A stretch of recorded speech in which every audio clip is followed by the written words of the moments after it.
আজকের লার্নিং হইল যে ইন্ডিয়া অনেক বড় দেশ, ঠিক আছে। আমাদের দেশ ইন্ডিয়া অনেক বড়, কিন্তু কতটা বড়, ঠিক আছে।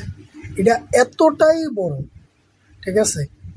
পাকিস্তান, আফগানিস্তান, নেপাল, ভুটান, বাংলাদেশ এই সবগুলির থেকে বড়, কিন্তু পুরো ওয়ার্ল্ড ম্যাপের মধ্যে ইন্ডিয়ার পজিশন কত?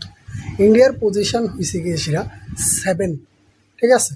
ইন্ডিয়া জায়গার দিক থেকে 7 নম্বর পজিশনে আছে, ঠিক আছে। এটা আমরা কেমনে মনে রাখুম?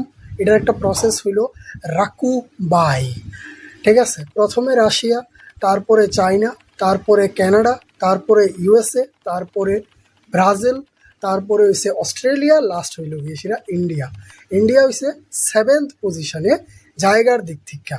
সো এখন যদি কেউ জিজ্ঞাসা করে যে ইন্ডিয়া জায়গার দিক থেকে কত নম্বর পজিশনে আছে, তাহলে আমরা ইজিলি কইতে পারুম যে ইন্ডিয়া 7 নম্বর পজিশন।